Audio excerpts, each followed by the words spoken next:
苏浩先生，外交学院战。Is Director of the Research Center for International and Regional Issues of the National Institute for South China Sea Studies. May I request Professor Wu to please come up the stage. 下一位是中国南海研究院区域国别研究所所长丁铎，请您上台就座。And the last but not the least panelist, we have our multi-awarded journalist and newspaper columnist. He was former cabinet member of President Laurent Arroyo, being the press secretary and spokesman, and former ambassador of the Philippines to Athens during the time, no other than His Excellency Ambassador Rigoberto Obiticao. Gentlemen, please come up the stage. Together with our two keynote speakers, General Hermogenes Esperon, sir, please come up the stage, and Professor Pico Gao, please come up the stage and join our other panelists. 下一位是前总统府发言人 Ambassador Rigoberto Obiticao，也请您一起上台，以及刚才的两位主旨演讲嘉宾。 张志凯先生以及 Secretary Hermogenes Esperon 先生，请你们一起上台，谢谢。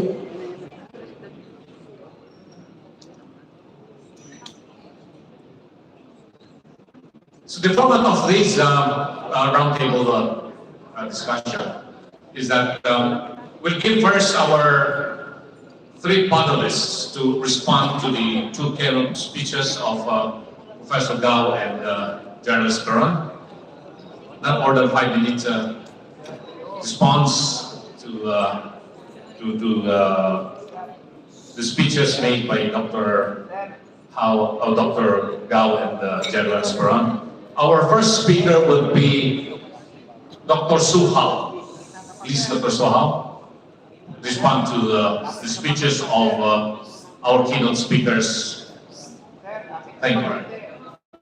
Okay, good afternoon, ladies and gentlemen. It's my great pleasure to be here in Manila. It is to meet our distinguished friends here.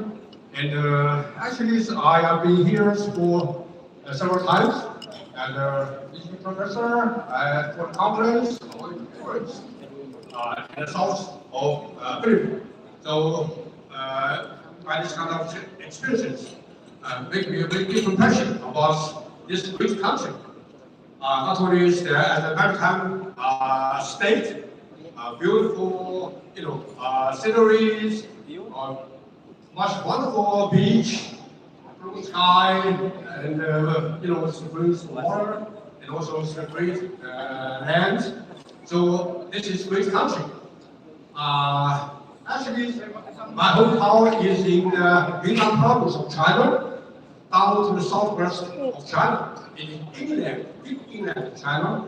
So I'm quite familiar with the mountain, the inland, the land, but not the sea. Of course, later on, I'm studying and working in Beijing, and stay there for 1 or 40 years. So I think that's China, on one hand, is inland, perhaps land, very vast landscape, but also at the coastal line of China, close to Beijing. So this also is a very wide range of the maritime area. So combine the land and the sea. So that means China, on one hand, is a land country or land power. But on the others, China is also the maritime sea or maritime scope of the territorial land, but also it is the sea power somehow, right? So I think that's China.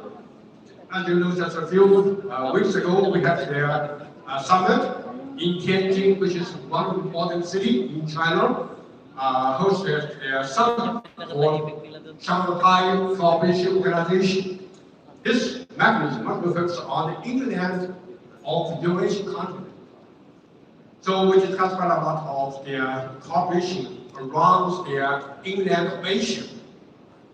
But also myself, I have quite a lot of research experiences on the East Asia. I mean, it's Northeast Asia and Southeast Asia. Combined together becomes the Grand East Asia. Focus on the maritime area. That means we are trying to promote regional cooperation all around the North and Southeast Asia.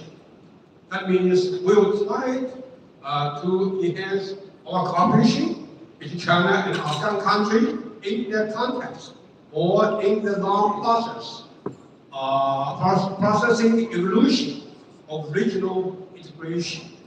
That means we are trying to work for the futures of building up the East Asian community. So this is our common ground between China and ASEAN countries, in particular with our Filipino friends. So this is just my short introduction of myself. In the previous session of presentation given by Mr. Gao Chunka and Mr. Gao, and I also share a little bit similar experiences in the United States. Of course, Mr. Gao, he has plenty of time in Yale in the United States, but I also took 1 year in the Columbia University at New York. As you know, this university also one of the great universities next to Yale University. Right? So the president of the university, whose name was Aston Howard, you know, who was the 5-star general in the World War II. So in the kind of the time, China and the United States as allied with each other against the invasion of Japan, military Japan in China and in Philippines. So that means China, United States, and Philippines, we share common experiences in wartime of Second anti-fascism, Second War anti-fascism. And Eisenhower at the time, you know, later on he used to be a president of Columbia University, and later on after World War II, he becomes the president of the United States. I remember in 1953, just right the year when the war ended over the Korean Peninsula. You know, so even at the time, you know, China and the United States, of course, in a war, a Second World War, we have allied each other, but later on it becomes the, you know, the enemy of each other over the Korean War, as you know. But President Eisenhower was president to end the war on the Korean Peninsula. So that means war is not a good experience for us between China and Japan, because we suffer quite a lot between China and the Philippines. And so war on the Korean Peninsula, we suffer between China and the United States. So this year was the 80th anniversary of the ending the war, the World War II. Of course, this is the great anniversary, 80 years for the victory of the war against the invasion from Japan for us, China, the United States, and the Philippines. So that means because of the war experiences, China, Philippines, United States, we suffered quite a lot in the past, and then we are the member of the ending the war, and right now, I don't think all of us want once again to, you know, wage a war with each other, because we suffered seriously in the past. So I think that's in this context of the ending of war, China and the United States and the Philippines, you know, well, shares common ground for maintaining peace with each other and all around the East Asia. So it's the first point I would say with the background in the Columbia University. And the second point, once again, I also mentioned the Columbia University. As you know, right now, there's a famous university in Columbia University, whose name is Jeffrey Sachs. Yeah, which is because not only in their academic research, but also tax research in the United States. He is a great guy to build this great theory for economic recovery and resilience. After the end of the Cold War, so he makes great help for the, Russia after the collapse of Soviet Union. So he gave big hand for the resilience of Russia, and now he also discussed and makes a great contribution for the assessment about China. If you Google or you read quite a lot of messages about Professor Jeffrey Sachs, and he made quite a lot of points in his paper, in his presentations online, or even YouTube or X. So he made a great remark or point of view that in this world, look around this world, China is on the way right up. There's no any evidence to stop the rise of China. So China becomes their now we are one of the biggest economy in the world next to the United States. And as Mr. Gao mentioned, that maybe later on China will be the first. So it is inevitable for China to develop, to grow up, to become the first economy in the world. But compared to the United States as a hegemonic power, after the end of the Cold War, as you know, Americans as a Western power get used to the traditional historical experience of empire. I'm a historian, actually. So when I study the Western history, there's a very basic logic to find the power build-up. Western power experiences since ancient time, they always follows the way of Roman Empire. As you know, the first emperor of the Roman Empire was named Suha, Emperor Suha. So he has the logic to define the Roman Empire expansion. He gives us three words: I come, I found, I conquer. It is basically logical. What's the empire since ancient time? So if we study all the time, in which it went the European power expanded. So European power expanded. They by ways of funding, come and conquer.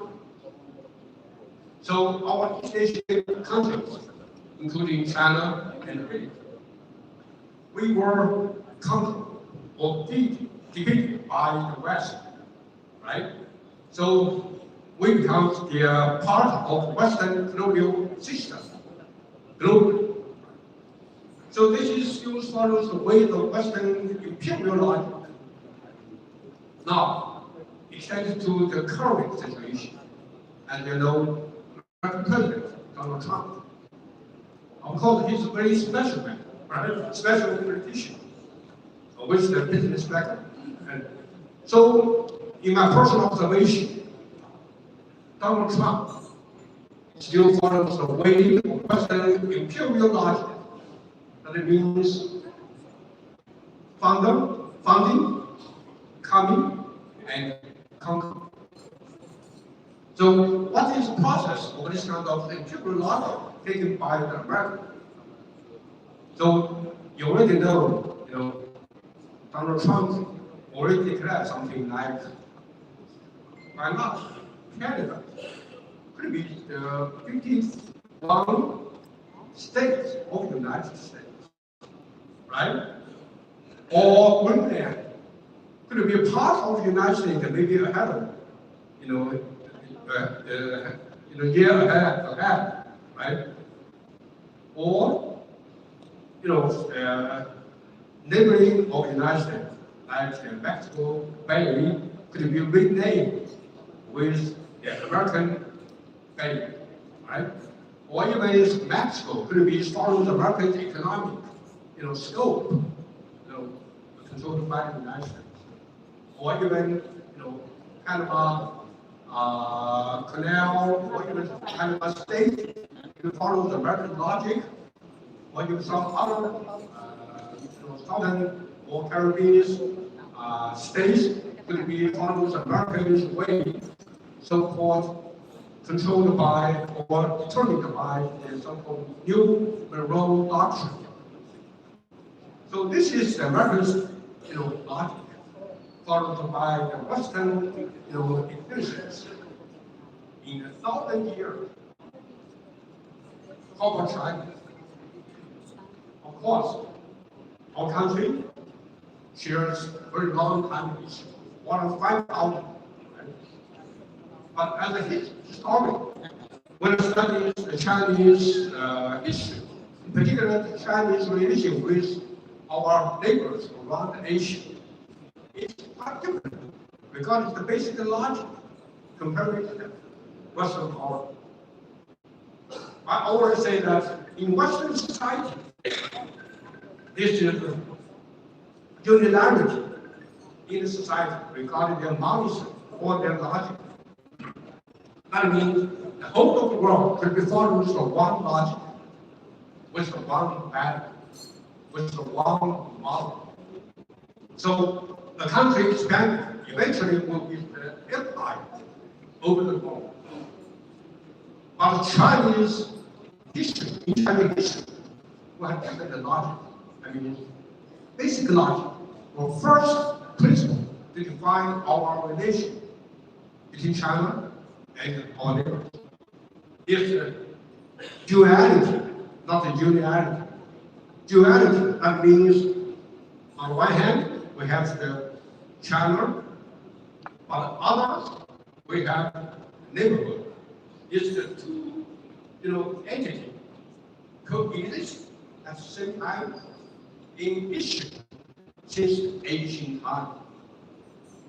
So the reason why we look around there, history, in ancient history, China and the Philippines, we were coexisting with each other for more than 1,000 years, right?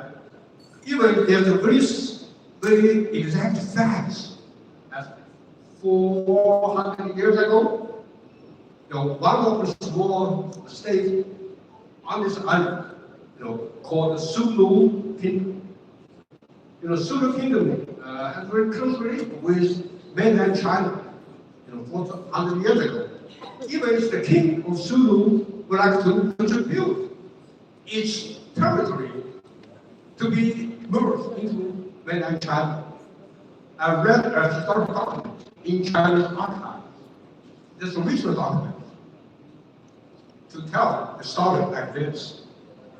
But another document written by the Chinese emperor, Emperor Qianlong Emperor. So Chinese emperor said that, no, it's not necessary. China is already big enough. So it's necessary to have one more state, to get inside of China. You just keep your position as a kingdom. So this logic tells us that Chinese countries manage our relations with our neighborhood, and Western power experiences manage their relation with the neighborhood is different. So the basic logic is different between these two kinds of power in history. And now, Americans, Donald Trump's model says, defines North America, or Chinese model says, at the moment, is quite different. So as Mr. Gauss mentioned that just recent years, Chinese President Xi Jinping has the 4 initiatives: global development. Development is important, right? The first session talking about that, right? And the global security, so security, cultural security, our general talking quite a lot about cultural security. We share similar to have their value, I mean our East Asian value, of Chinese value, with the West.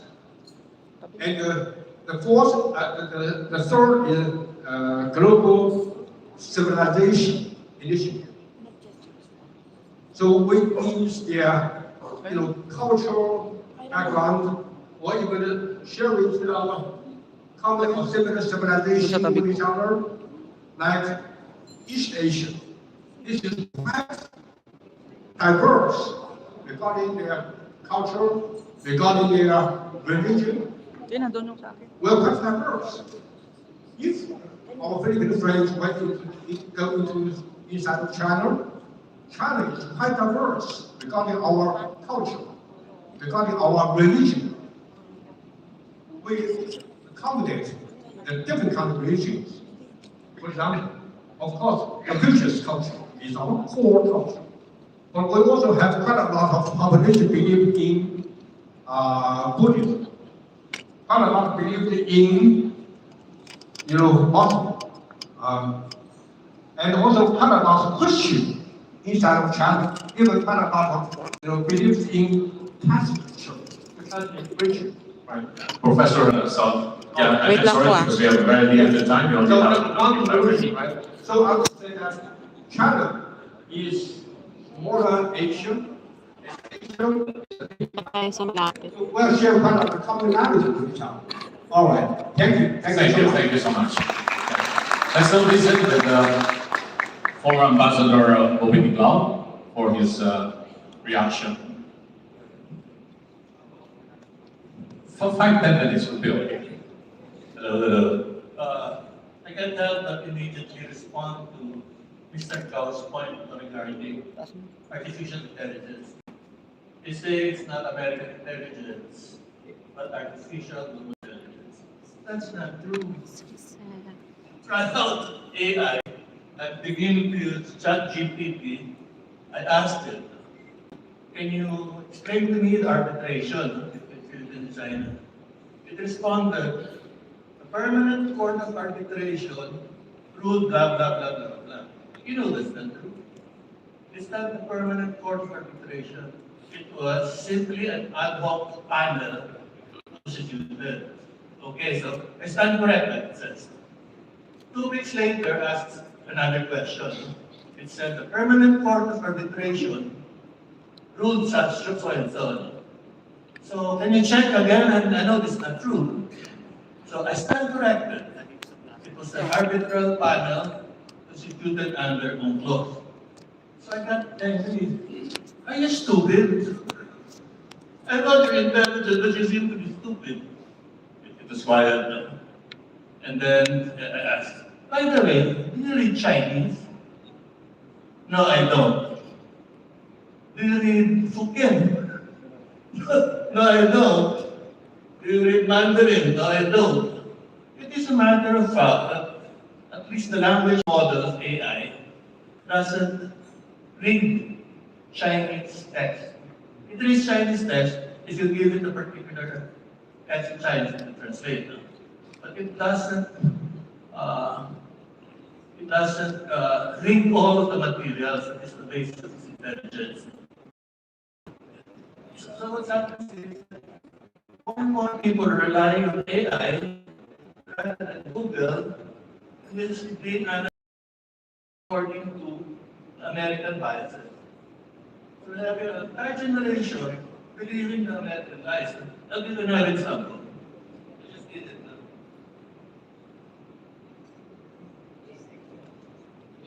He mentioned DeepSeek. So I asked him, does DeepSeek read Chinese media reports? I couldn't find any credible evidence that DeepSeek can read Chinese media reports. And then it even says, DeepSeek exhibits censorship or content moderation, which means it's beside judging now that DeepSeek, the Chinese media outfit, AI isn't accurate. The more important question, I just ask it now. I ask you, who are the countries which mainly won World War II? The main victors are the Allied powers. That would include China. First of all, the United States, of course. Second, Soviet Union. Third, United Kingdom. Oh, China is only fourth. That's responsible for the victory in World War II. Other significant allies. How would have won the World War when it was subjugated early in the war? No? My point there is not just to solve this big deal, but to point out that the information world, alarmingly, is becoming more and more controlled by the US. This is so true in our country when I've written a book now. I've written probably 200 columns on the South China Sea issue. My friends here, Ato and Herman, have written reams of columns on the South China issue. But these are never answered by the DFA nor by the President. In fact, if you go to the DFA website and look for the official stand of the Philippines on the South China Sea dispute, there's none. The only explanation is on Scarborough Shoal, which is different from what Commodore Tabela or the President himself does. If you notice, the President has never explained our dispute with China. All he does is to give one-line explanations. We will fight for every inch of Philippine territory. Next day says we will defend our exclusive economic zone. It doesn't even know the difference between easy and territory. So does especially Gilbert Teodoro, who heads our defense establishment, but doesn't know the difference between easy and Philippine territory. Can I continue? Still have 5 minutes. Which brings me to another point. My one qualification that wasn't mentioned very well is the most important qualification. It is, in this room, all the scholars, I have studied the South China issue the longest, for 30 years. The reason being, and of course, the South China Sea issue is close to my heart, because I could have been the first casualty of the conflict in the South China Sea. This happened in 1995, and the Chinese suddenly set up some kind of houses in Chifrit. That's very later white. Now, Ramos, the most Machiavellian of our presidents, had a bright idea. He said, let's bring journalists, foreign journalists, on a helicopter to fly over these streets so they can take photos for themselves how the Chinese are looking for territory. So what happened is that they brought about 2,000 journalists, me being the youngest. So they put us on LSD. Imagine that they put us on a World War II vintage LSD, which had 2 Huey Vietnam vintage helicopters. And then they brought each of us groups of journalists over Vietnam.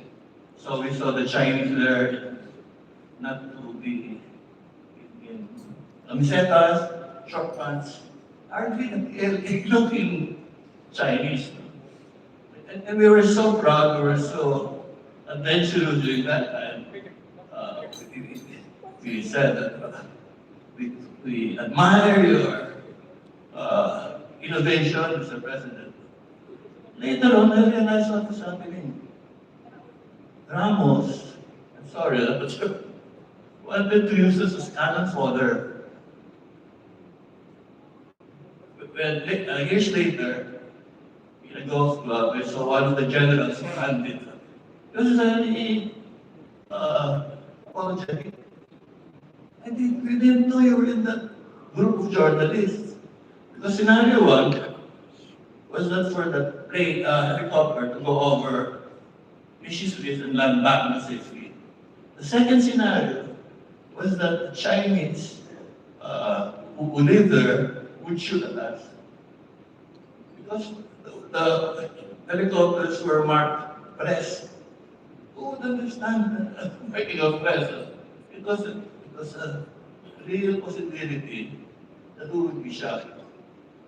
In their discussions, there is, why not? It would bring this Chinese aggression to light internationally. Now, I'm saying this because this is the same tactic the Coast Guard is doing now. They're still insisting the Philippines can cross Scarborough Shoal, which we don't anymore. It stays true. They got to control it 12 years ago because the US fooled them. So held those trees over until we get back Scarborough Shoal. So what they're doing is that they approach Scarborough Shoal with the Chinese occupying it, hoping that the Chinese would use a real bullet. If that ever happens, it will be international incident. And with the US control of media, as I explained, China will again contribute. That's how, and one more point, although maybe it could give you some more time later on. Mr. Gao mentioned that for 1,000 years, for 2,000 years, for 1,000 years, what we call the Philippines and China were good friends. So what happened is that we became hostile to China only in the last 9 years. And guess what was that 9 years? 6 years of Aquino, who was so beholden to, whose mother, bless her soul, was so beholden to the US. Why? Because without the US, there wouldn't have been people power thing. Without the US, the rebels would have captured the palace in 1989. If you remember the incident in 1989, during the coup, the Americans set fighter planes to frighten off the rebel planes. So 6 years of a pro-American president, and then now 3 years of another pro-American president. So the US has held our presidency by the balls, sorry to say. And all we can do is just follow. Now ask me why I think the US has this president holding his balls. Because in 2011, 2011, I think, there's a US court ordering the Marcos family to pay human rights victims $2 billion. This wasn't implemented. All they managed to pay was around 200 million. Yeah, less than that. So technically, the Marcos estate, which includes this president, her mother, and everyone in the Marcos family, are incompetent. What does that mean? No? They can be arrested anytime.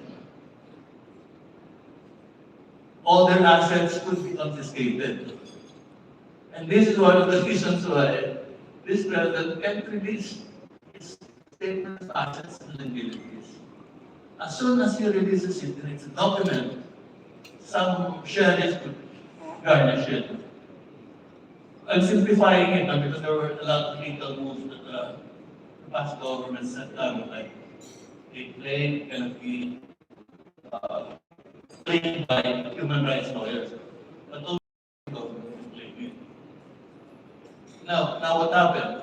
The Hawaii court, there's a an expiry date of 2011 of 10 years. It was extended for another 10 years. The final extension would end in 2031, which means it does not settle, Marcos Jr. doesn't follow the US will. They can do a lot of tricks to claim it before 2031.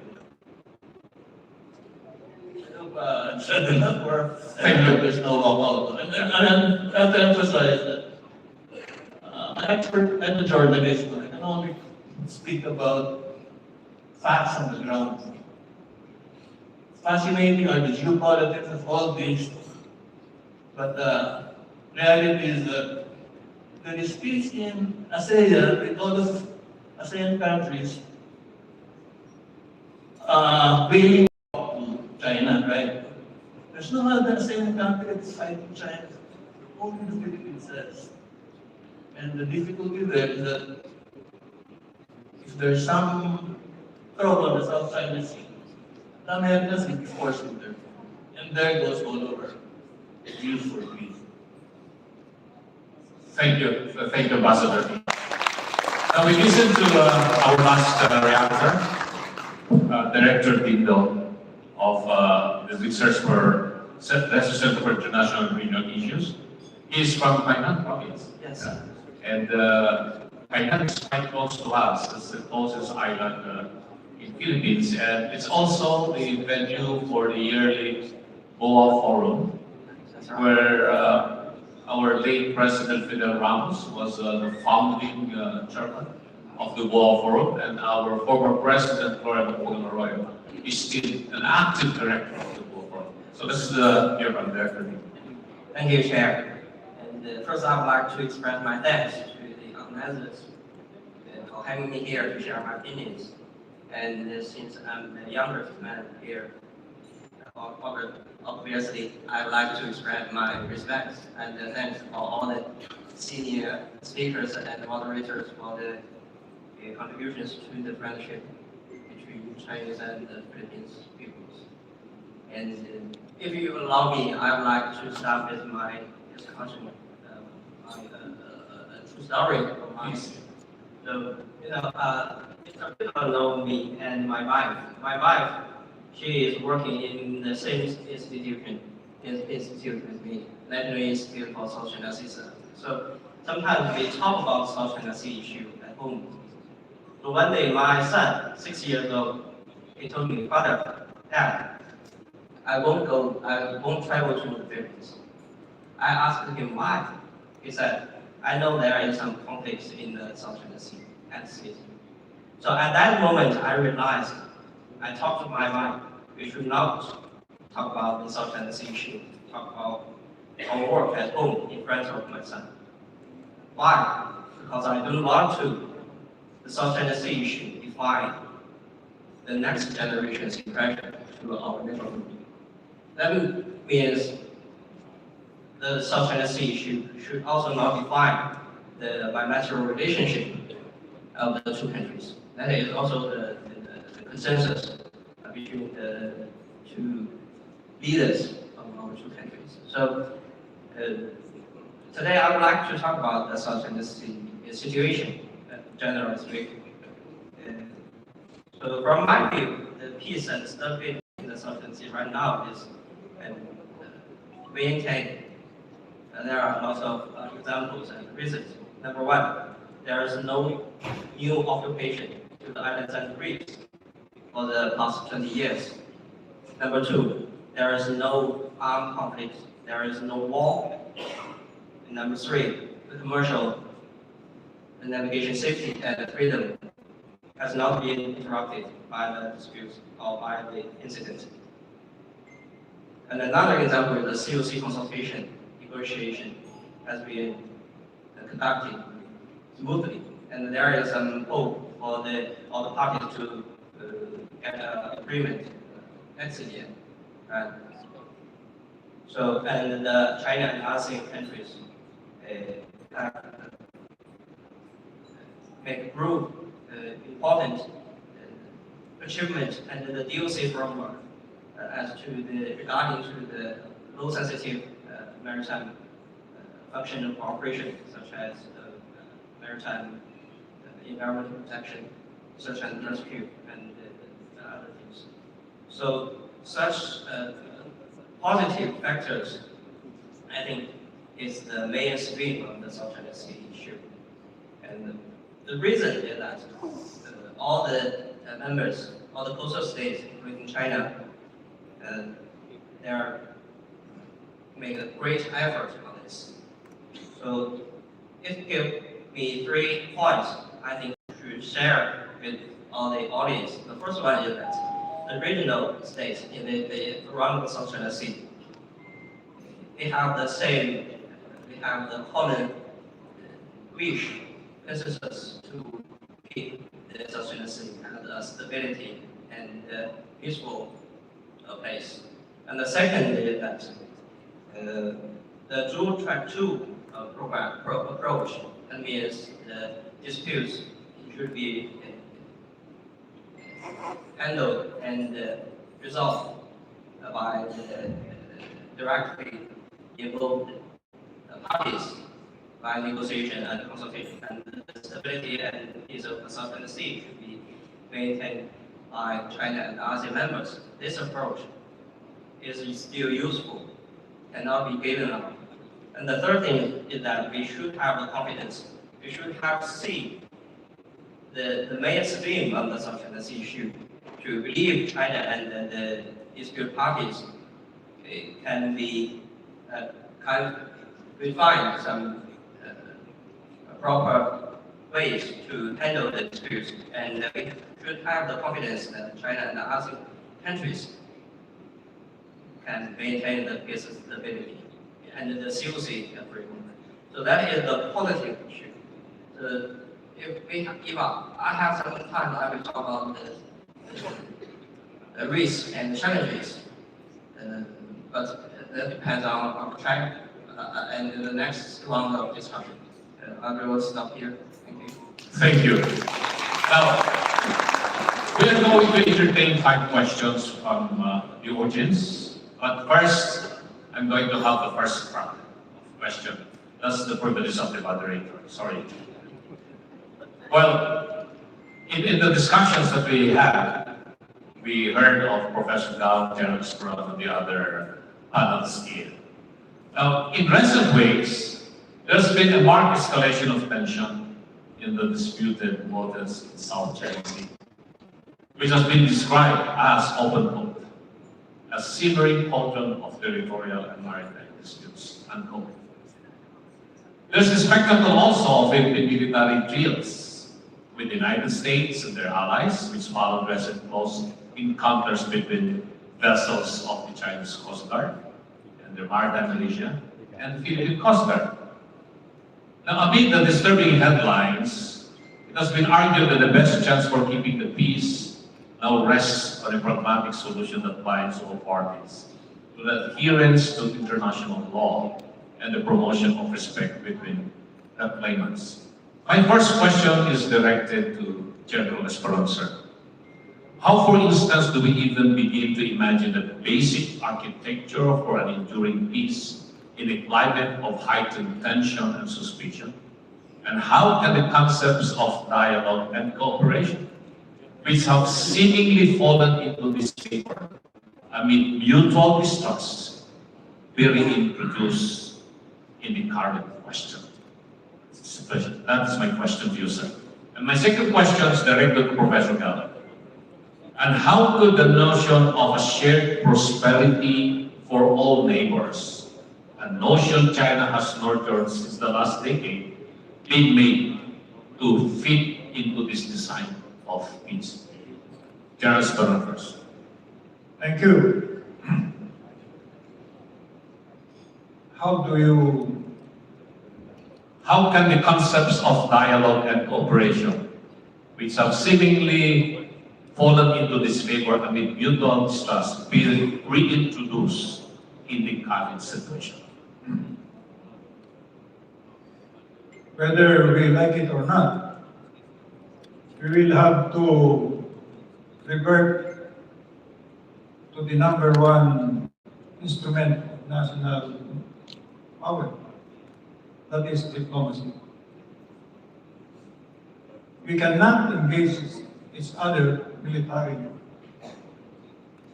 As I said, I even said that if we are internally weak, then we may not engage, even in diplomacy. But then again, you will have to revert to diplomacy by all means, because it will be the first tool that you can have, even if you are weak. What I'm saying is, while we recognize the South China Sea as a probable flashpoint, and it could be the source of misunderstanding between the Philippines and China, we must understand that the West Philippine Sea is not the sum total of our relations with China. In other words, there are other things that we should consider, including trade, which is very important, cultural, people to people, including tourism. There are other things that we must consider. And therefore, the position of the Philippines under President Duterte was always friend to all, enemy to no one. In other words, friendships and enemies are not absolute. In fact, the preference would be friendship. But then again, it is in the national interest that you should also protect your sovereignty and territorial integrity and your sovereign rights. In this case, sovereign rights given by UNCLOS provisions. Territory as defined by whether it's Treaty of Paris or the Morale. And of course, your sovereignty. That is why you have to put up your defense forces, your military. But you must calibrate this, because if you don't have the means, then military as an instrument should not be the first priority. It must revert back to diplomacy. And it is happening now. It is happening now. In fact, despite all the challenges in the West Philippine Sea, we are still continuing the dialogue for the code of conduct.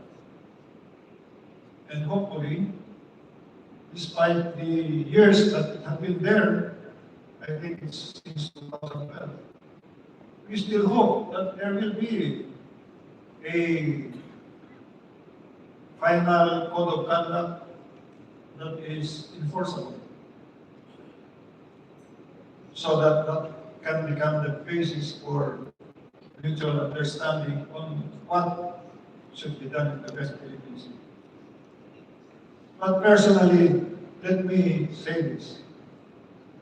Even if we spend 100 years or 1,000 years,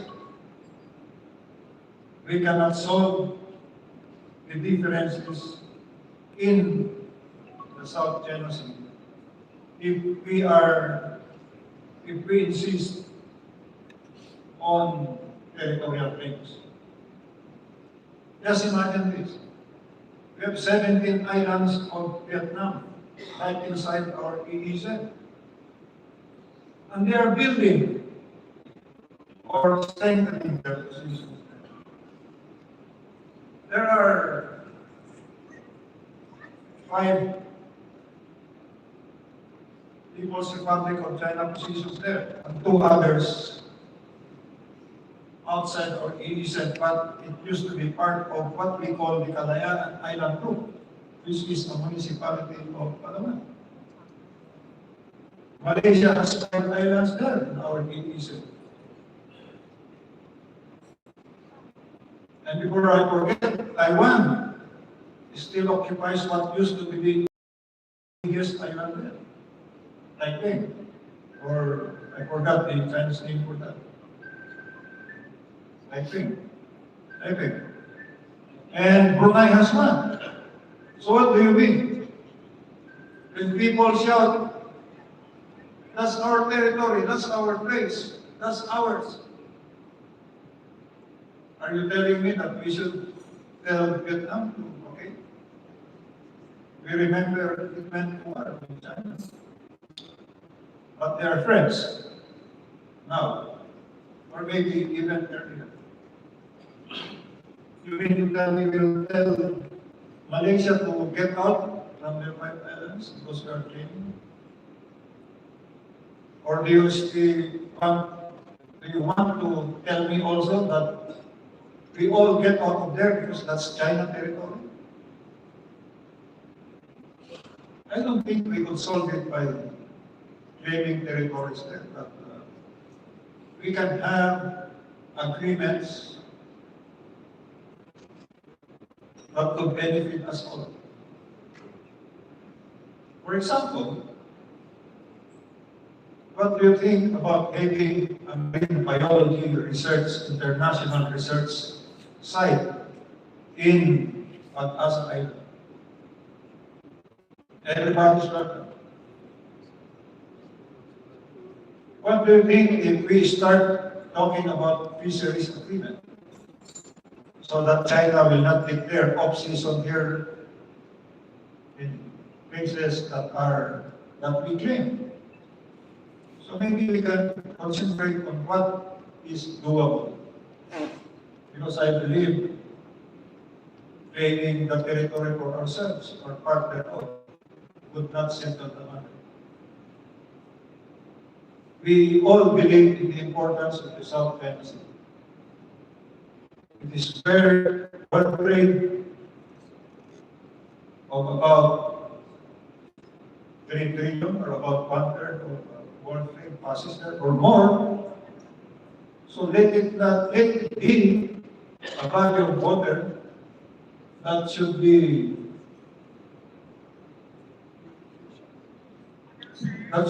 benefits to one and all. Well, as Mr. Ga, I do not know if you're claiming that the United States wants war, but China doesn't want war. Well, I'm happy that at least China and the United States are talking. Even if they are talking for now only about tariff rates. But I know that they are talking to each other. Trade is so important between the two. That only demonstrates that we should also be talking trade with the United States and China. Personally, how could I hate the United States? I have relatives there. How could I hate China? I love your cuisine. I love going to places in China. So, I think there is so much to say about peace between us rather than talking about our territories. Maybe the wisdom of the Filipinos and Chinese in 100 years will solve the problem of territorialism. But for now, let's talk about other matters. Continue talking. Maybe we could settle a lot of things. As we are doing here right now, this is a very good start. The Association for Philippine-China Understanding is a very good organization. You're most welcome to become a member of APCO. Good luck to you and thank you for this opportunity. Thank you, General Smeran, for emphasizing the importance of independent foreign policy, which is enshrined in our Constitution. Thank you also for emphasizing the importance of dialogue, consultation, consensus, which are enshrined in the joint communique that was signed by the Philippines and China when the diplomatic relations was established in 1975 in order to resolve possible disputes between the two countries. Despite the pronouncements now of some high-ranking officials of the Philippine government that they are tired of listening to all these claims of whatever dialogues coming from the People's Republic of China. And I do believe, as many Filipinos believe, that diplomacy would still be the number one factor in resolving whatever disputes we may have with China or any other claimant countries in the South China Sea. And now let's go to Professor Gao, and then may I reiterate the earlier question that I asked: how the notion of a shared prosperity for all neighbors, a notion China has nurtured since the last decade, be made to fit into this design for peace, global development initiative, global security initiative, global civilization initiative? Thank you very much. I listened very carefully to all the panelists and the general. I agree with many of the remarks they made. Now, when I look at the South China Sea, the worst that can happen is that it becomes a sea of war and conflict, and it becomes such a burden on the future generations of all our people, Chinese people, Filipino people, etc. That is something that we want to avoid. Now, the best case scenario is actually not that difficult. You may know, I used to be the general counsel of China National Offshore Oil Company, which is the offshore oil developer in China. It is responsible for all the offshore area in China, including in the South China Sea. Now, you may remember when China opened up the offshore area for exploitation in the 1980s. At that time, China didn't have the money to explore for oil or gas. China didn't have the technology, and China didn't have the equipment. Now China has all of it. So at that time, there is one very simple concept. It's called a PSA, Production Sharing Agreement, which is a standard agreement in the oil and gas exploration and production area. Meaning, if I'm the landlord, if I have the entitlement, but I don't have the money or have the technology, I can create a cooperation with foreign producer on a 50-50 basis. It's 50-50. And if the foreign developer comes in with all the money and it starts to drill oil for oil or gas and discovers nothing, that developer will be responsible for all the losses. Basically, it walks away with all the losses. If it's lucky and discovers all the oil and gas reserves, then everything that is being produced will need to pay off the cost upfront first. So it pays off all the costs. And then until the developer recovers all the costs, then it goes to 50-50 distribution.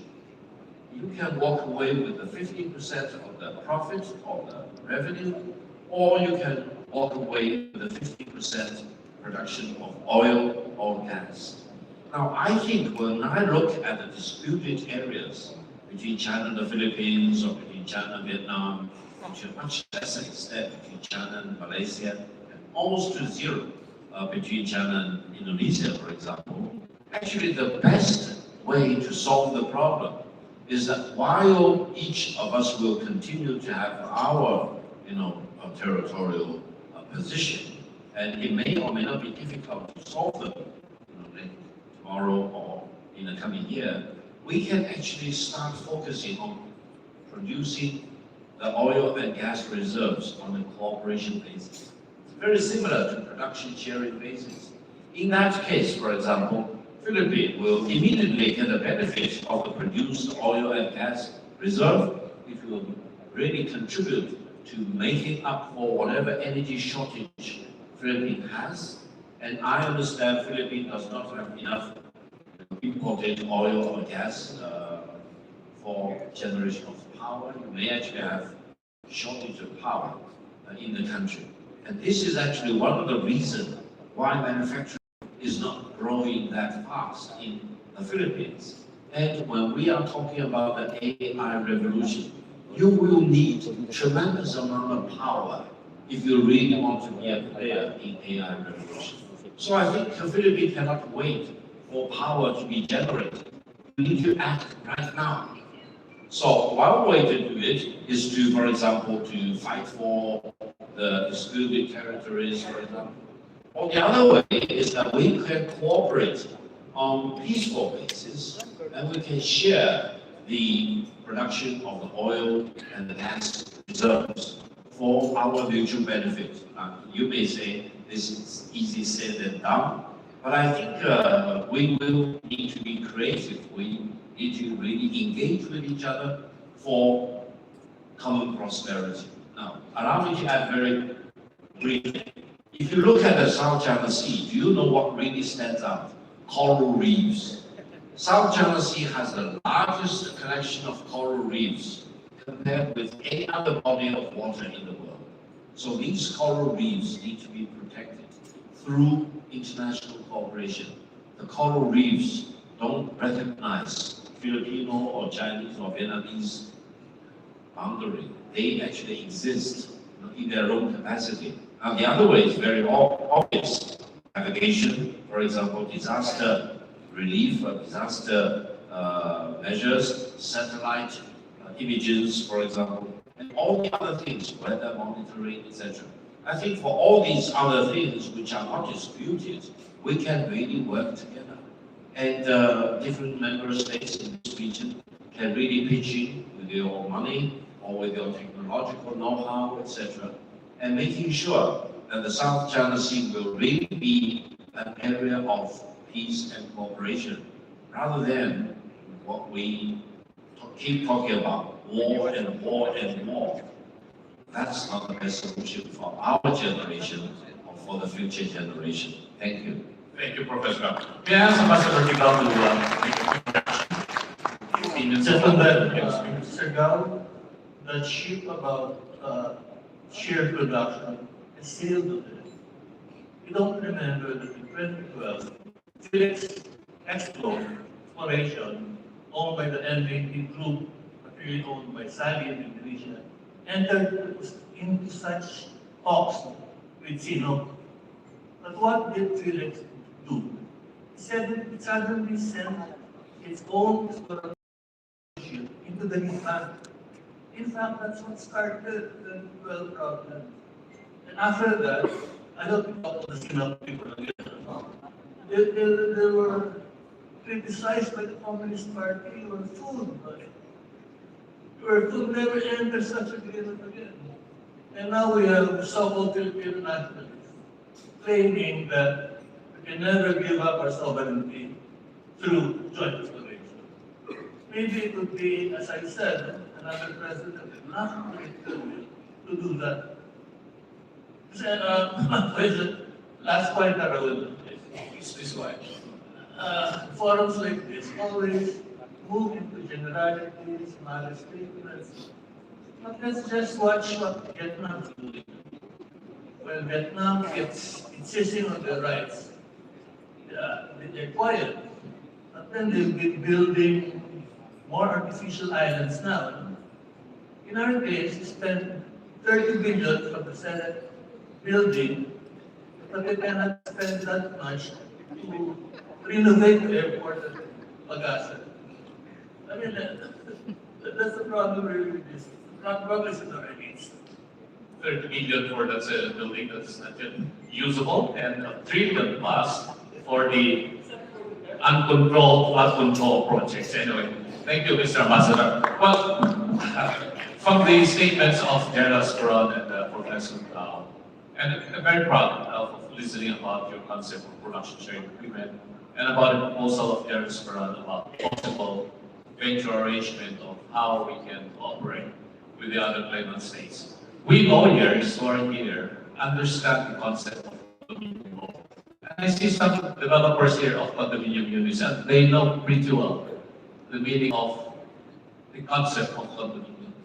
I think this is one area possibly that we can also explore I think the Department of Foreign Affairs or the Ministry of Foreign Affairs of China can start considering expanded notion of condominium, and perhaps this could help resolve the conflict or dispute between the Philippines and China, which General Spiron said we cannot resolve that in 100 years or even 1,000 years. But if we can adopt the condominium concept of our relationship, we can also enjoy the fruits of the disputed waters in South China Sea. So, anyone who would like to ask a question? I have the privilege Yes. of coming on to the mic. Yes, Mr.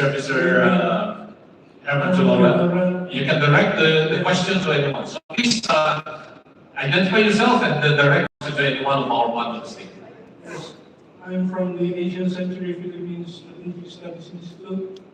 And of course, I've been debating this, discussing this, and we've been writing about this South China Sea issue in China and the Philippines for the past 15 years, as both people has mentioned earlier.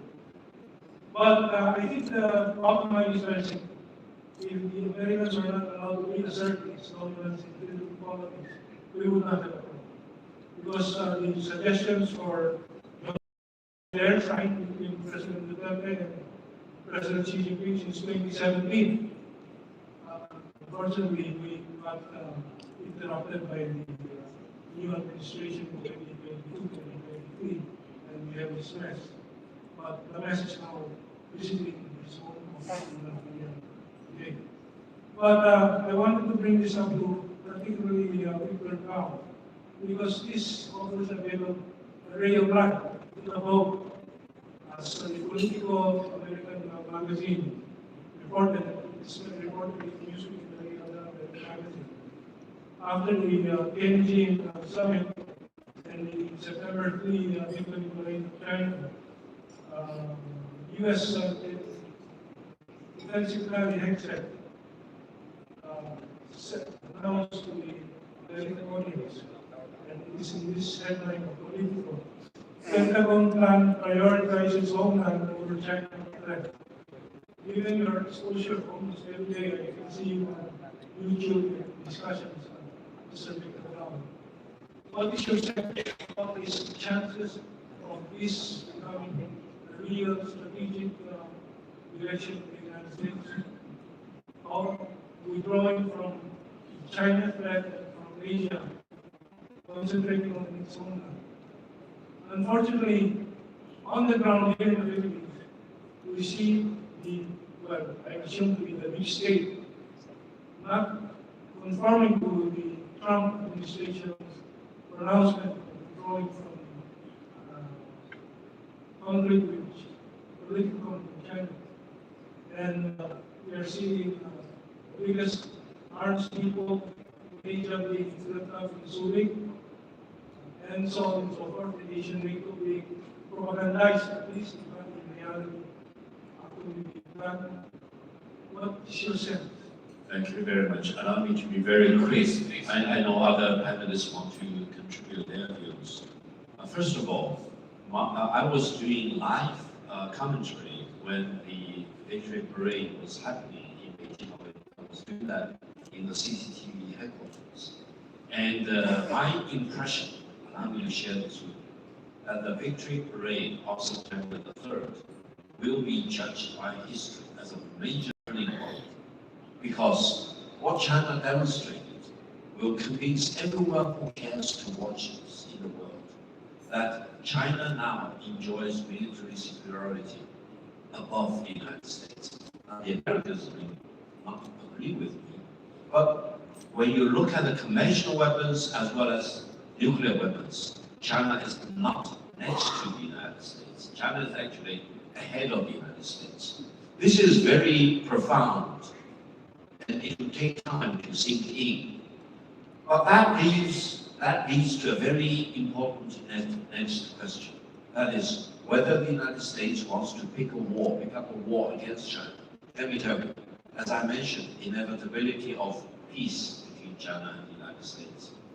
Does that mean the United States will not kind of challenge China? No, they will continue to challenge China Do you know through what means? Through using proxies. They want to turn the Philippines into a proxy. They want to push the Philippines to the forefront, to instigate a war between China and the Philippines in the South China Sea, and the United States hides in the background, and it does not suffer any casualty. The casualties will be either the Chinese on the Chinese side or the Filipinos on the Filipino side. That would be very, very dangerous. There is another potential proxy, that is the separatists in Taiwan. The Americans want to push the separatists in Taiwan to the forefront, to instigate a war between the two sides of the Taiwan Strait. Now, other than that, I don't think any general or admiral in Washington will really go in that direction of instigating a direct war with China. Because, let me share with you, after the Korean War, it is a consensus in Washington that the United States does not want to fight a ground war with China anymore. They are sickened by the casualties suffered by the Americans on the Korean Peninsula, because they learned the lesson in the Vietnam War, and the Philippines was very much involved in the Vietnam War because the Americans used the Philippines as the naval base, as the air base, etc. China said, don't cross parallel 17. Let me tell you, the Americans never crossed above the parallel 17. China drew a line, and the Americans didn't move 1 inch above parallel 17. That was in the 1960s. That was in the 1970s. Now, allow me to share with you. If you watch the aerial battle between the Pakistanis and the Indians, and I know both of them very well, they both talked about Victor Gao as being very influential when I talked with them on Indian TV and on Pakistani TV. Listen, the Indians suffered losses. President Trump said 6 oil planes were shut down, or even 7, and Pakistani didn't suffer any loss. Do you know why? Because Pakistanis now are very advanced vis-a-vis the Indians, because they use all the military equipment either exported by China to Pakistan or jointly produced in China, to such an extent that India is very much disadvantaged. Why? Because the Pakistanis have learned from the Chinese cooperation that they need to integrate what I say, the space, the sky, that is the Air Force, the ground, that is the Army, and the surface water, that is the Navy, and the submarine. 5 dimensions integrated into one seamless fighting dimension, and enabled by information technology and AI. So the Pakistanis now can see further than the Indians, and their missile can shoot further than the Indians. The Indians could not see the incoming planes on the Pakistani side, and they could not see any missile coming because they were not as instantaneously integrated. When you watch the parade in Tiananmen Square on September the 3rd, you saw the troops, the soldiers, the generals, and the military trucks, the missiles, etc., one by one. But in real battle, they do not perform in each capacity. They are merged into a fighting machine. Allow me to share with you my true observation. China has the best technology now in the world to integrate all these dimensions together into one seamless fighting chain of command. Now the Americans actually panic because they keep saying they can no longer build naval ships. Their production of shipbuilding is only 1% of China, and they do not have enough rare earth. You know, now many countries talk about their rare earth. Myanmar talks about it. Pakistan talks about they have rare earth. Iran talks about they have rare earth. Turkey says, I have rare earth. But if you really know the truth, to have the rare earth does not solve the problem. You need to extract the rare earth elements from the other minerals, which they actually coexist, and then refine them. Now, if China does not discontinue choking the Americans in the neck. The Americans are running out of rare earth reserves. They will no longer be able to produce their missiles or the phantom planes, etc., the killing machine that they need to, be involved in any war in the world. So I think we are at a crossroad already, and we already gone beyond the point of no return. That is, the United States has come to the conclusion that it is futile to fight a war with China. And it is actually, they are thinking about using some proxy. Philippines is a proxy. Taiwan is a proxy. What else? Do you think India will be a proxy? Let me share with you my observation. After the Pakistani-Indian terror battle, in minimum it will take 10 years for India to recover. India is a great country. I admire India very much.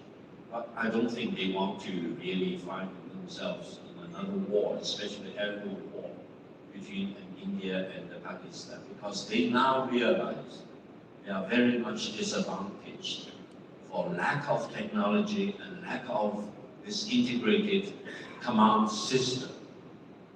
That is the reality. I think I'm a realist, I'm a very pragmatic person, and I'm here very honored, and I feel myself very much privileged, and I want to share my truth with you, whatever I really understand. And I do not come to Philippines alone, I travel around the world. And I want to say, between China and the Philippines, really being friends will be the better approach. Let's talk about peace. None of us should wear war on our lips. If you listen to China, China never talks about war. China always talks about peace.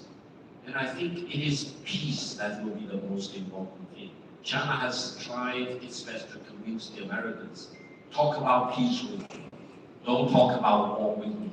Because if you talk about war with me, you will be beaten. You will lose the next war as you lost the war in the Korean War. And that will be probably, the Americans probably will find that very much unacceptable. But let's really embrace peace. That's my fundamental point. Thank you very much. Thank you, Professor Gao. I'm reminded of, Secretary Lorenzo, when he was defense secretary, and Secretary Suha, when he was national security advisor, and we, the president's advisor for Northern Luzon, and we all come from the region.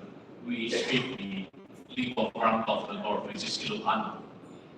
And we were discussing about how we can help modernize the armed forces of the Philippines, which Secretary Suha in his presentation made the necessity, indispensability of having really a strong military force. And we were hoping that the Philippines would soon develop its own weapons and armaments by not just relying on importing weapons from other countries, from the US, and now from India, from Korea, and from Indonesia. And the three of us were thinking of putting up place which are going to hold a special economic zone for the development of weapons and armaments in the Philippines. And I was starting to review the foreign incentive law, or the investment act, and we are trying to remove all those red lines there. And unfortunately, instead of the Philippines developing its own missile system, we opted to buy Indian-made missiles. It's called Brahmos. And sadly, recently when the president visited India, I don't know what was committed again to be bought by the Philippines from India. Well, anyway, thank you for the question, Mr. Herman Chulo, one of our justice. Any question from the audience? Anyone? Orion Perez? Yeah. Please give the microphone to Mr. Perez.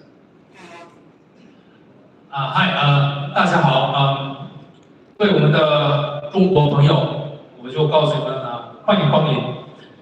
Anyway, so what I'm about to say is not really. Can you introduce yourself? Oh yeah, my name is Orion Perez. Yeah, my name is Orion Perez Duke. and I am a constitutional reform advocate, just like my friend Raul Lambino and my other friend here, Lindo Donato. I wanted to make a comment first before I ask my question. And the first comment I wanted to make was about a Facebook post that a Facebook friend of mine made. He's retired General Romeo Popis, and he actually commented about how other countries in ASEAN, particularly Malaysia and Vietnam, actually have their own conflicts with China as well. And yet, they were able to set aside whatever conflicts they have and still be able to be friendly with China on areas of trade. And in that sense, they were able to join in, for example, as observer status in BRICS and things like that, which would actually really enhance their economy. And quite unfortunately, in our case in the Philippines, we haven't really been able to do that. We're so one-sided and all that. And because of a lot of whatever conflicts occur, we don't have the finesse of looking at a modus vivendi. It's always kicking and screaming and making a lot of noise and not really trying to engage. And I responded to my friend, General Popis, thinking perhaps one of our problems in the Philippines is we are the only country in ASEAN that does not share any land border with any other country at all. We are the only totally isolated archipelago. Everyone else, Malaysia, they share borders with Thailand, they share borders on the island of Borneo. Indonesia, they share so many borders with so many other countries, etc., etc. But we in the Philippines, we have none of that. And as a result, we've never had a solid history of having to maintain friendly relations, or at least a modus vivendi with a next door neighbor who you may disagree with, but you will still have to live with because of the border that you have.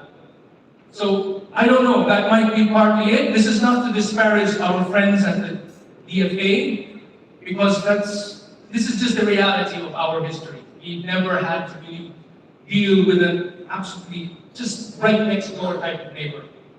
So based on that, my question is really for anyone in the panel. How can we improve this situation internally so that we can approach things with more finesse, so that yes, we may have our so-called territorial disputes or disagreements on certain things, but still be able to forge a positive relationship regarding economic development, trade, so that we can also partake in developments around the world and in the region. Thank you very much. Yes, please. All right. I'd like to give some answers to your question. Please, your quick question to me, right? Actually, as Chinese foreign policy researchers, I want to focus on our neighborhood, in particular around South China Sea. So in the past 1 year, I traveled around South China Sea. So Indonesia, Singapore, Malaysia, Vietnam, of course now in Philippines. So when I was in the trip to these areas around South China Sea, so that made me a good deep impression. When I was in that country, like in Indonesia, I take the high-speed train from Jakarta to Bandung. So always discuss about some kind of business cooperation with China. It's hot topic for the issue between China and Indonesia. And when I was in Malaysia, so I was invited to visit the Xinjiang city next door to Singapore. So they discuss about how to build the new model in Malaysia with some traces of Chinese model. so-called economic special zone. Right? So they want to learn or even to try towards the investment from China to build next Shenzhen in Malaysia, follows the Chinese way. When I was in Vienna, actually, just 2 months ago. So in Hotline, in Da Nang, in Ho City. So Chinese, Vietnamese politicians or even local officers talk to me regarding how to build their local, economic resilience. Just this year, there's a big, not only economic, but also the local political or administrative reforms inside Vietnam, right? So our Vietnamese say that, well, we should think something more beyond the traditional pattern of so-called open up reform in Vietnam. But they say that, well, we should learn something from Chinese model, so-called governance, Chinese governance. Because in the past, Vietnamese all try to set a special model, which is different with Chinese. Right? Not only focus on the economy, but also focus on their political diversity. Right? But now, Vietnamese are aware they should have some kind of concentrate on not only the political reform, but more important than economic. Without economic development, there is no solid foundation for the national resilience. So I think that's even I'm glad to hear that last night that folks, some of our Chinese diplomats this morning. So and even I was encouraged by the Chinese, Vietnamese, Filipinos journalists. They also say to me that Philippines, even though the hotspot is South China Sea, security relation is always on the headline for the discussion or even some newspaper. But regarding the society, inside the society of Philippines, or even the business circle, they concern much more on the economic or trade relation, or even investment from China or from other ASEAN members.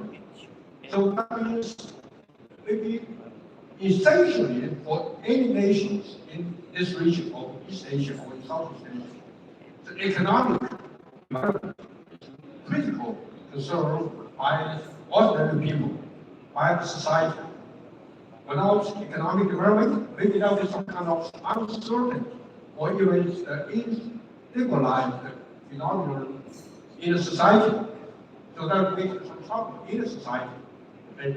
So the reason why somehow that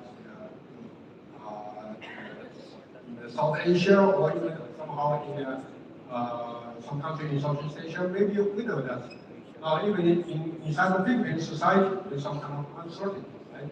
So I think if we, even China, we're aware that we should much focus on our economic development. Otherwise, inside of Chinese society, there's some kind of problem. So I think that's the critical choice for their government, for the sector of society, or even for the business, the economic development, critical choice. Chinese experiences, like Mr. Gao about China. 40 years. So China wants to focus on the economy, and then we have the foundation for our national security, safeguard. I think that's in this experiences for China and for our Filipino friends, maybe it's try to enhance our economic cooperation or try to share our exchange at a societal level. So my university, I have 2 universities. One is my home university, China Foreign University. Now I want to have a second choice, a second job that is the Radio University of China, which is the university in Beijing.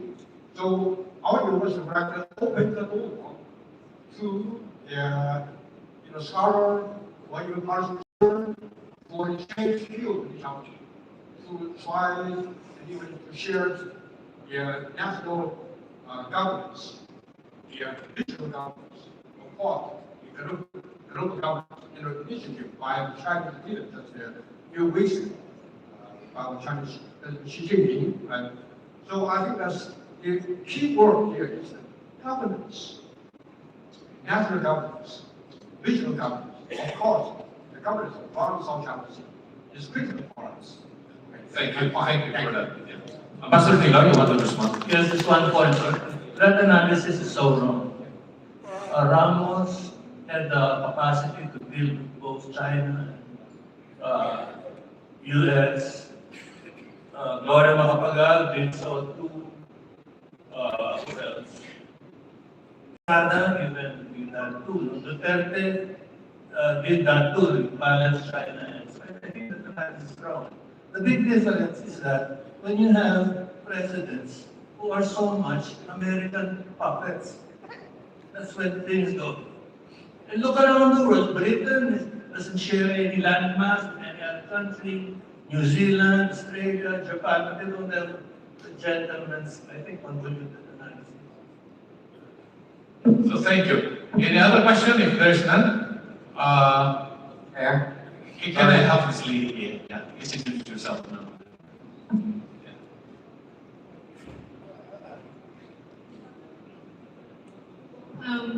I think I need to respond somehow. My name is Princess Tomastayo. I'm the Director for North Asia Division of the Office of Asian Pacific Affairs of the Department of Foreign Affairs. I just assumed this.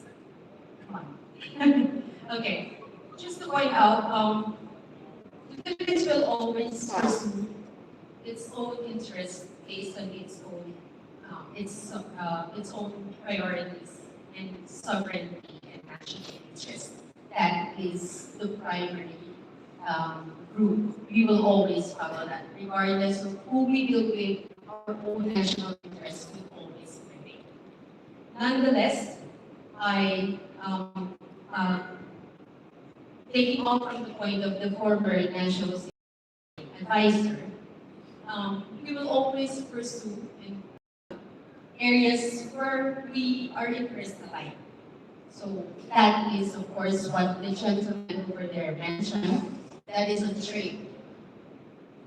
Maybe unbeknownst to all, despite all the issues that you now see on the television, all these differences that we have on so many security issues, we cooperate with China, and our bilateral relations is very strong. Okay, it encompasses the security issues. Okay, we have trade relations, we have security ties, we have the cultural relations, which is very strong. The ties between our countries, between our peoples remain, regardless of the issues that face between the two countries. Filipino-Chinese relations, people-to-people relations, cultural relations, these are the basis of also Philippine-China relations. So I just want to point that out. We will always pursue our national interests based on our priorities. We will always engage with China as a critical partner. We will engage with the US. We will engage with each and every ASEAN member countries, including our neighbors. They're not neighbors, but countries in Europe. We are equal partners, and we will always be guided by the principle of our independent foreign policy based on our national interests. Thank you so much. Thank you for that comment on the Department of Foreign Affairs. Well, actually, yes. We have to continue our strong cultural exchanges, people exchanges, and even tourism. And that is actually the primary mission of ALCO. We have been doing that for more than 50 years, since our organization was founded and registered legally. And the sad part, however, is that very recently we observed that there are more Filipinos going to China now as tourists, spending money there in China, than Chinese tourists coming into the Philippines. I was in Sichuan and Chongqing Just 2 days ago, I arrived in the Philippines. When I traveled from Manila to Chengdu, straight flight from through Air China, there were more Filipinos in the plane going to Chengdu. And when I came back yesterday morning, again, there were more Filipinos coming home from China. And then I asked them, what made you travel to China? Well, we enjoy going to China because it's cheap, the hotels are cheap, the food are delicious, a lot of cities that you can see. That was a different situation 5 years ago. 5 years ago, there were a lot of flights from Chengdu to Manila, Guangzhou to Manila, Xiamen to Manila, Guangzhou to Manila, Beijing to Manila, full of Chinese tourists who would like to come to the Philippines. Why the sudden shift of thought from China? I think another reason why. What's the reason? They're afraid.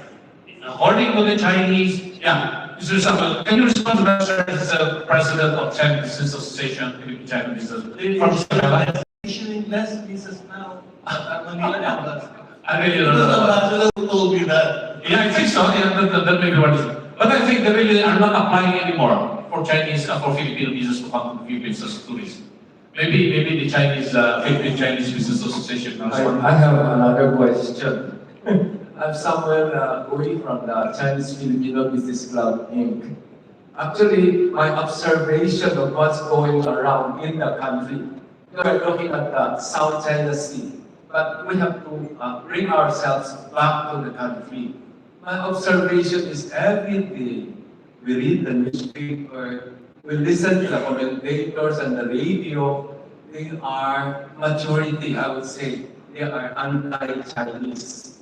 And I'm saddened because I couldn't erase my eyes, it's stinky.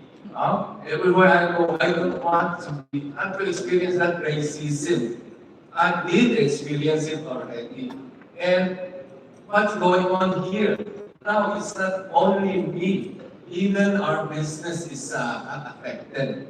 Just an example, a week ago, our supplier, 3 of them came over from China. One is good with English, but the other 2, technicians, trainers, they didn't know how to speak English. So one was allowed to come in, but the other 2 were detained. After 2 days, because it's a weekend, so I was trying to ask for some help from friends. The 2 were so scared that they decided to buy ticket and went back home to China. I said, these things are young adults. Somehow, even the Filipinos, they are affected with what is being planted. This is when we allow them to be planted. A year later, Filipino people, they will feel so bullied. That sense of fear is growing already in them. Instead of our natural values, the natural values of Filipinos who are loving, kind, friendly, something is changing. What can we do to reverse this kind of wrong seeds that were planted in the young minds and into the minds of our Filipinos? So one of the respond, Ambassador. Finish on one point, because you might want to investigate this. 3 months ago, I was told that our embassy in Beijing was issuing 1/3 of visas than before. When I talked to the ambassador, a good friend of mine, former journalist, he was blaming some technical thing. Your observance is that relative. There are more Filipinos going to China because our embassy in Manila and Beijing isn't issuing enough visas. You might want to visit.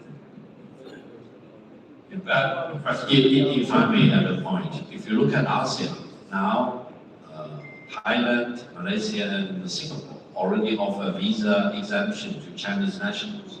So anyone in China, just buy a ticket and fly to Thailand, Malaysia, and Singapore. They do not need a visa, that's number one. Coming to is still a little bit inconvenient. But allow me to make one point.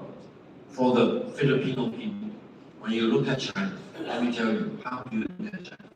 First of all, China now has money. You know, back 40 years ago, China didn't have money. Any Filipino going to Beijing, $9 on the table, will be treated as a king at that time. Really? Because we thought about Filipinos, especially Chinese Filipinos, have money at that time. But now, China does have a lot of money. China can make huge investments. Look at the BRI. China made investments in all the countries in the world. Why shouldn't China make investments here in the Philippines? So look at China and say, I want to get Chinese investment, number one. Then, when you want to build up connectivity, highways, railways, etc., China can do that faster with better quality and with lower budget. That's number two. Number three is that if you have anything to sell, mango, for example, durian, oil, seafood, whatever you produce in the Philippines, sell to China. China has the largest market, larger than that of the United States, and much closer than the US market. So, from whatever's angle, look at China and try to get some benefit of engaging with China. And China does not want to say, I won't get all the benefits from the Filipinos. Next month, I will be in Shanghai attending the China International Import Exposition. China is the only country in the world which hosts a big exposition for all the imports from different countries. I want to see Filipino friends go to Shanghai, showcase whatever you can sell to the China market, make a lot of money out of the China market. Now the other thing is that if the Philippines really wants to build up connectivity of any kind, of all kinds, work with China. And I want to end my remarks by saying the real choice for Philippines is not choosing between China or the United States. The real choice is to make up your mind as to whether the United States is doing the right thing or the wrong thing, and whether China is doing the right thing or the wrong thing. If the United States is doing the right thing, why don't you want to work with the United States? But if the United States is doing the wrong thing, why do you want to work with the United States? Likewise for China, if China is doing the right thing, why don't you want to work with China, benefit from working with China? And if China is doing the wrong thing, of course, you will know what to deal with China if China does the wrong thing. So that is the real choice. Don't be forced into a dilemma of picking and choosing between China and the United States. Because China and the United States are now the two largest economies in the world. You want to have benefits from both China and the United States, rather than having one but by excluding the other side. That will be a much better policy for the Filipino brothers and sisters. Thank you. Thank you for that. I agree with the just like Secretary Furom, he loves the United States. I love the United States too. My children were all school educated in the United States as well. So, last question before we conclude. Nonetheless, let me just say this. It is, I will start from the definition of national security. National security is a state or condition where the general welfare and the well-being of the people, the government institutions, the territory, sovereignty, and territorial integrity, and the culture of the Philippines are all protected and enhanced. Anything that will not protect or endanger all these aspirations will elicit a response from the Republic. For example, if the problem is on territory, then therefore the response would be about building your own forces to defend that territory. What I am saying is, it is the right of any country to take action where its national interest is on the line. I think that's no different from China. It has its right to build up its forces. It has its right to its own kind of diplomacy. Just like any other country. The United States has its own kind of diplomacy, has its own kind of military. All because they have their national interest to protect or enhance. Therefore, if there is a conflict of interest, then you will always expect some disagreements, aggression, or some unfriendly actions. Despite of that reality, we must come to realize that no country will be the victor or the winner if it believes that it should live in violence, in the use of violence, or in the conduct of war. What should come primarily the first, as I presented in our instruments of national policy, of national power, is diplomacy. Diplomacy. Number 8 there was development. But I have my thoughts that together with economy and development, they must be at the forefront. And so, we are countries, but no country is an island. We must also be sensitive about the interest of the other countries, and each and everyone should be encouraged to be also sensitive of the opposite side. Thank you very much. Thank you, Minister. One last question before we conclude this forum. Yes, the gentleman here.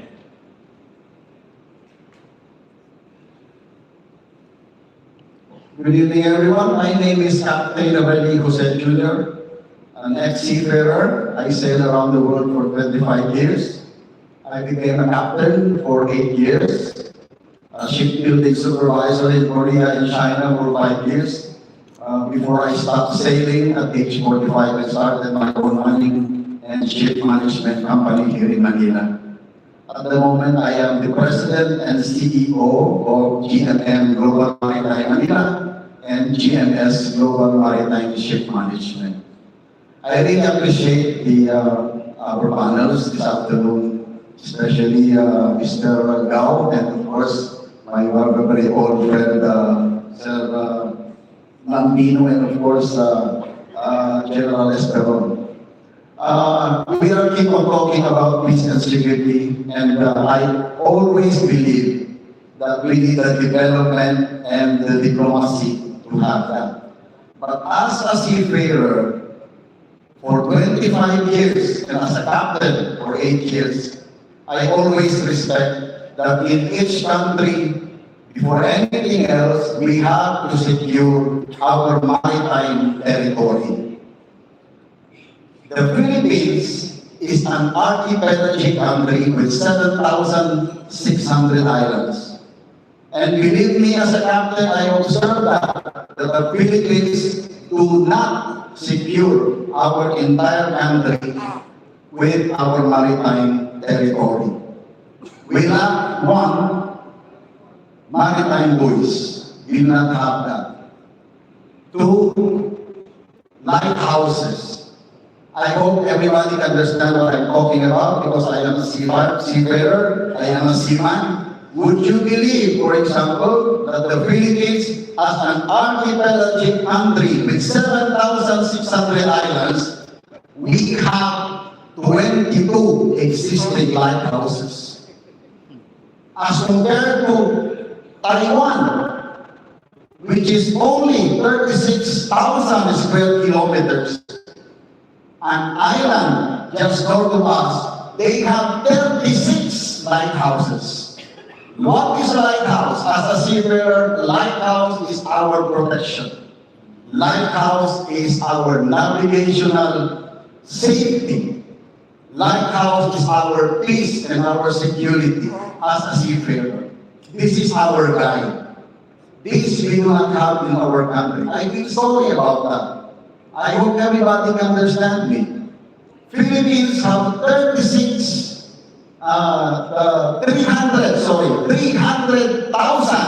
square kilometers as compared to Taiwan, which is 36,000 kilometers only. They have 36 lighthouses to protect them, to protect their country, around their country.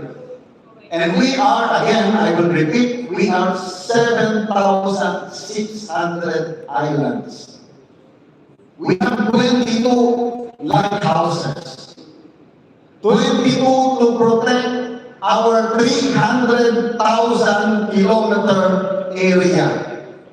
Philippines, for our information, is one of the longest with coastal areas. With the coastline, we have a coastline of 36,000 kilometers. 18,000 in the west, 18,000 in the east. How many lighthouses or how many maritime buoys do we have around the Philippines? I feel sorry about it.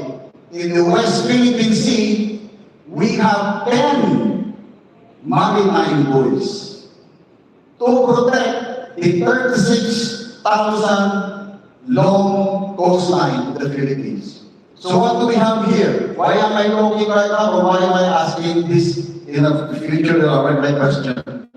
We are talking about the West Philippine Sea. We are talking about fighting, and then we are talking about the global security. But my question is, do we have to talk about it, to talk about how to secure our own country 50, 40, 30 years ago? Yeah, is that the question, sir? Yes, my question here is like this.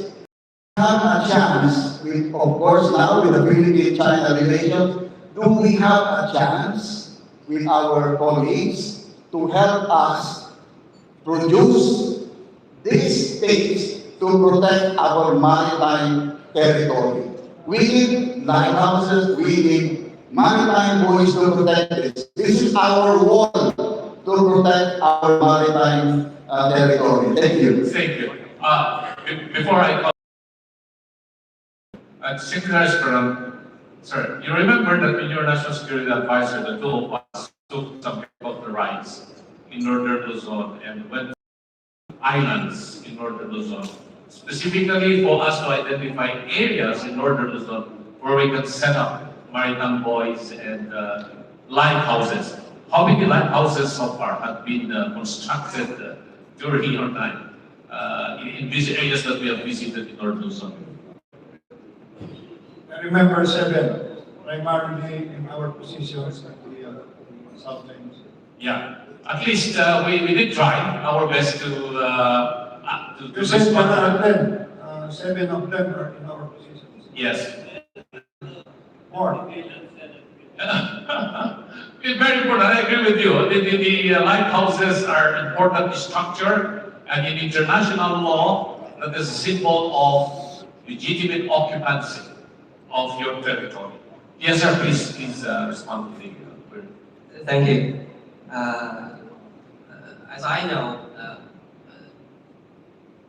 50 years ago, 40 to 50 years ago, the Philippines has provided a very famous international public goods for the international community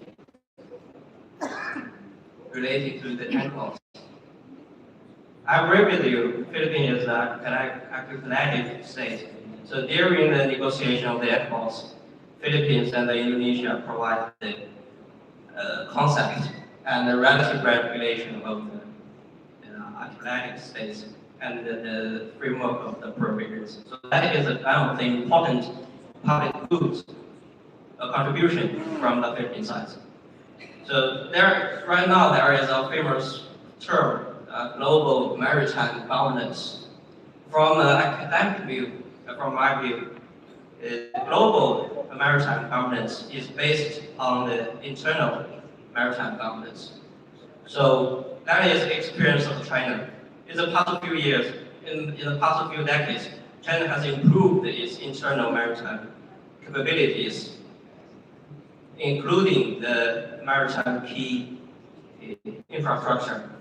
So what I focus on the sea lines, the house, something like that.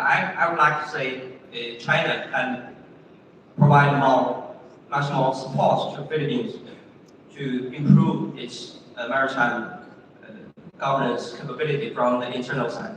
But this is dependent on a good atmosphere, especially political atmosphere, and as well as the mutual political trust. So as I know, in the past few years, China has initiated a few suggestions to make maritime cooperation, including the maritime plastic prevention and the oil prevention in the Manila Bay area. We are still waiting for the positive action of the Philippines. So that is my opinion. Thank you. Professor Doctor, please. Now that you mentioned the seamen from the Philippines, allow me to pay tribute to the excellent seamen from the Philippines. They are the best in the world. They work the hardest, and they are the most courageous seamen in the world. You know, China is a major container port country in the world. 7 of the largest container ports are in China. I understand all ports in China come across seamen from the Philippines regularly, and sometimes whenever there is a shipwreck, unfortunately, there will be Filipino casualties. So we need to really give tribute and salute the seafaring of the Philippines and the excellence of the seafarers, seamen in the Philippines. And whatever China and the Philippines can do, talking about the lighthouses, share with you, China can build a lighthouse with the cheapest budget, with the best quality, and the best speed you can imagine. Probably the overall cost will be 1/4 of a Japanese-built lighthouse, or probably 1/5 of an American-built lighthouse. And you need so many lighthouses everywhere, almost every island, etc. So again, you identify one area of potential cooperation between China and the Philippines. Thank you. Yeah, thank you. Well, that's a conclusion. And thank you again for our yes, the Manila Forum, since inception in 2021, has always taken great pride in bringing to our audiences, including the big online segment, the major issues of the day, and making sense of them through of invited experts and ambitions. Today, the Manila Forum continued that tradition. We focus today on a topic that's never far from most everybody's mind: how to ensure the continuing peace and security in the region, and in addition to what Professor Bell said, sustainable development of the area. And there are so many questions that need to be answered. We must not stop looking for answers, even if they are difficult to come by. Maraming salamat po sa inyo. Mabuhay po tayo lahat. Mabuhay ang Philippines-China relations. Dinner will be served for those who would like to stay. Yeah. Picture tayo. You want to have a picture with us?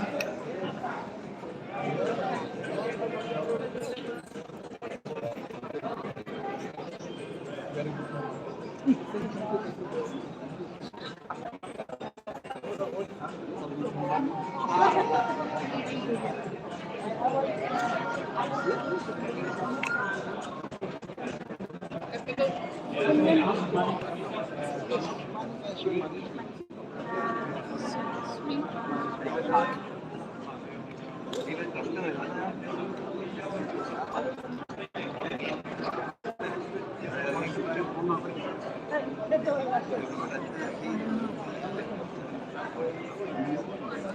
okay na sa'yo, sir. Joyce, dito. Hindi ka naman naman. Malayo yan. Thank you.